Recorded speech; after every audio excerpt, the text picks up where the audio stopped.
जो 16 से 17 अप्रैल को विशेष सत्र, जो कि इतिहास में स्वर्ण अक्षरों से लिखा जाता, माननीय नरेंद्र मोदी जी ने 2014 से लगातार हमारी महिलाओं को सम्मान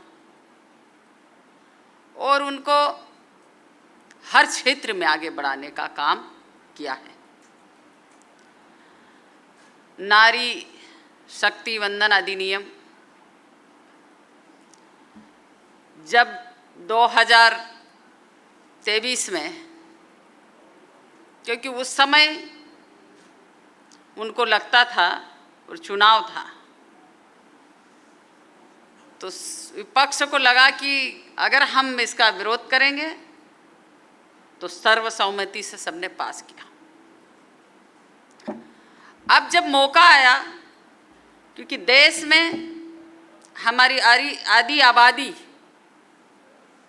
नारी शक्ति है, हम अर्ध नारी वर्षव कहते हैं, और आदिकाल से हमारी संस्कृति, हमारी परंपरा में नारी शक्ति को हमने एक दर्जा दिया है और हम नारी शक्ति को पूजनीय मानते हैं।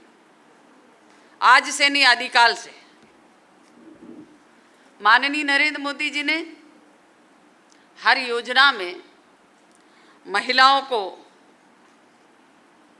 एक केंद्र बिंदु में रखा और हर स्तर पे योजनाओं तक सीमित नहीं रखा।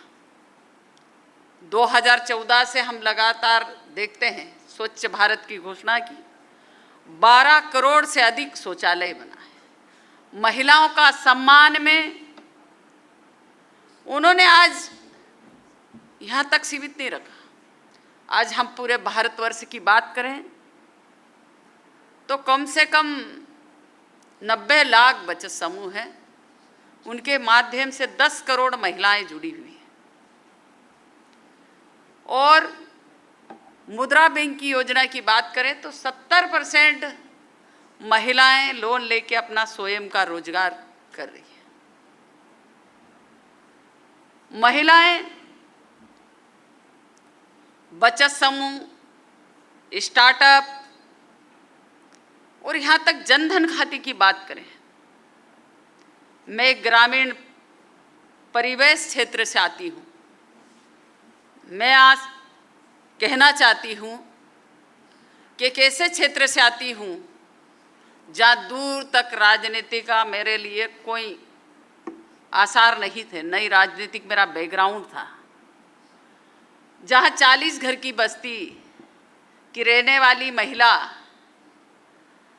और वहाँ पर 40 घर की बस्ती में भी एक पक्का मकान था, सब कच्चे मकान और बरसाती से छाए हुए कवेलू के मकान और कच्ची दीवारें वाले मकान।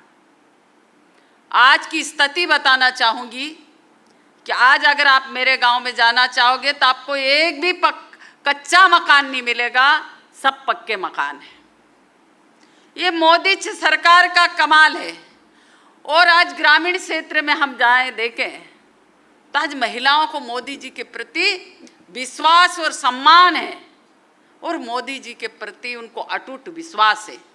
और इस विश्वास को कायम रखने के लिए मोदी जी ने आधी आबादी को, जो कई दशकों से अपनी लंबी मांग को पूरी करने के लिए हर क्षेत्र की महिलाओं को एक आशा का किरण जगी थी। पर जब 16 और 17 का जब संसद चला तो जो महिलाओं को जो खुशी थी, कोई अपना वीडियो बना के व्हाट्सएप कर रही थी, कोई इंटरव्यू दे रही थी, कोई समाज सेवा क्षेत्र में काम कर रही, सरकार के साथ कदम से कदम मिला के, कोई डॉक्टर है, कोई वकील है, हर क्षेत्र में अपना काम कर रही थी। पर हर महिला का एक ही था कि मोदी जी अब महिलाओं को आरक्षण देंगे। जो विधानसभा लोकसभा में जो माननीय नरेंद्र मोदी का विकसित भारत का संकल्प है 2047 में, उनको लगा कि अब हम विधानसभा लोकसभा में आने वाले समय में हम भी इस विकास की, राष्ट्र के विकास में हमारी भी भागीदारी सुनिश्चित होगी। पर विपक्ष का जब हम देख रहे थे, हम सब लोग वहाँ उपस्थित थे, एक बात वो जरूर कहते थे कि नारी वंदन बिल पास में हम आपके साथ हैं। उन्होंने कई तरह के उसमें रोड़े अटकाए कि आप भी लागू कर दो, आप उसी हिसाब से करो, अगर लागू ही करना है, महिलाओं को आरक्षण देना है। तो सबको पता है कि उस समय 54 करोड़ देश की आबादी थी, आज 140 करोड़ आबादी हो गई।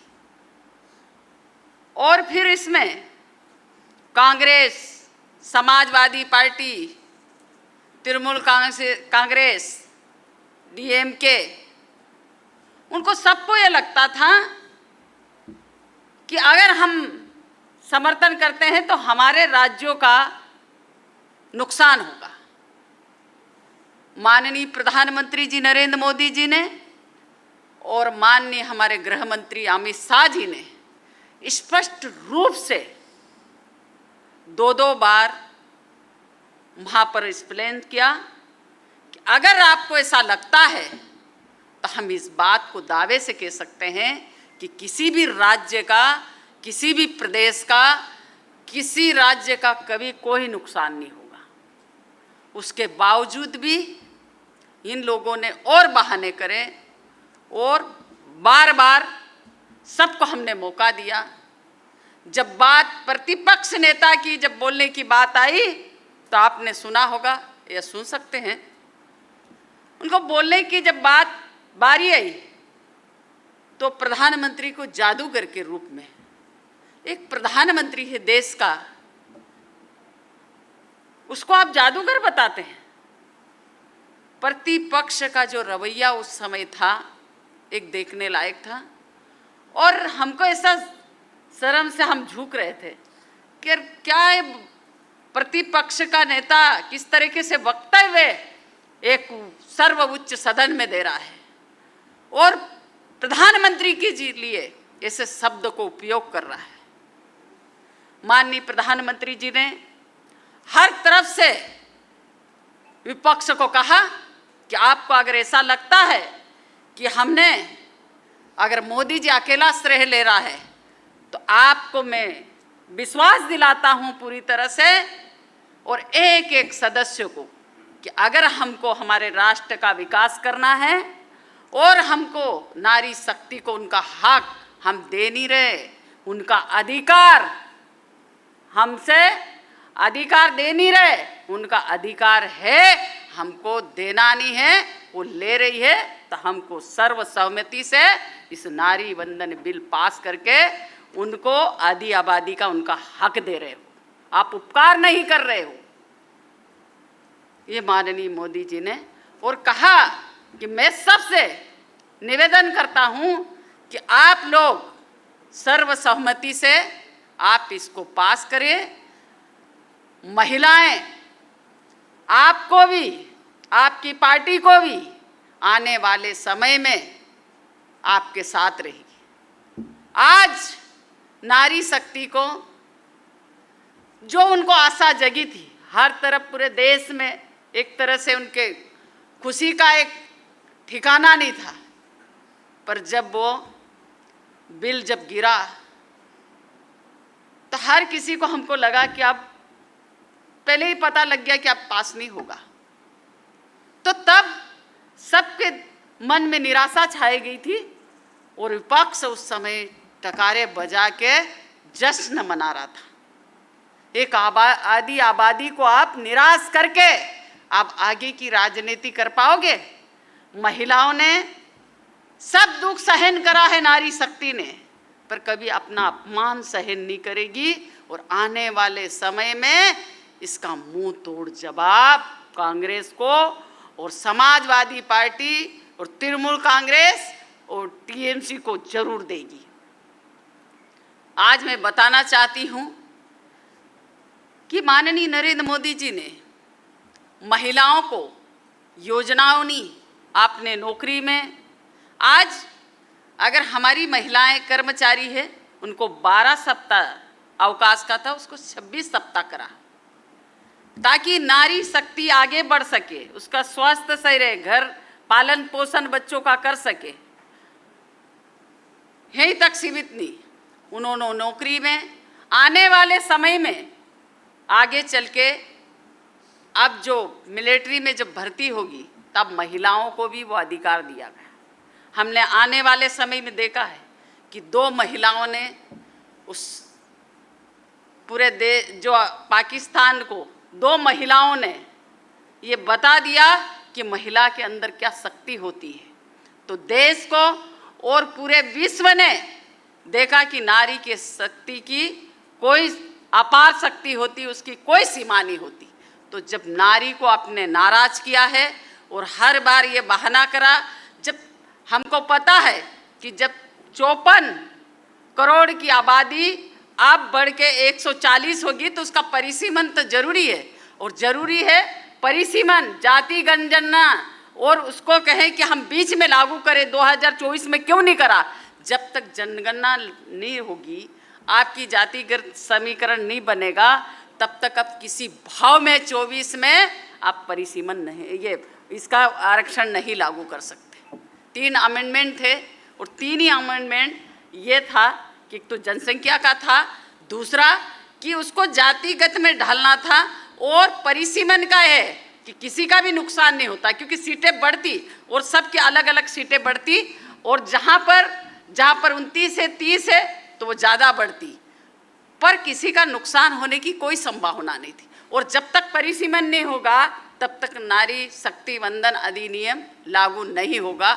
इस पे उन्होंने बहुत तरह की बातें करके और इस बिल को पूरा उन्होंने मन बना लिया कि इस बिल को पास नहीं होने देना।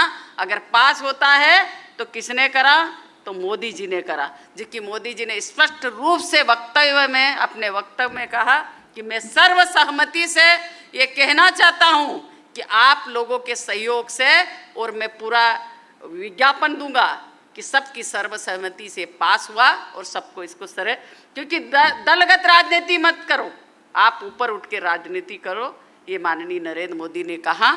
और आज हमारी महिलाएं जो आज 33% आरक्षण मिलता, महिलाएं विधानसभा लोकसभा में, पर बीजेपी का और मोदी जी का ये नारा है, उन्होंने कहा है।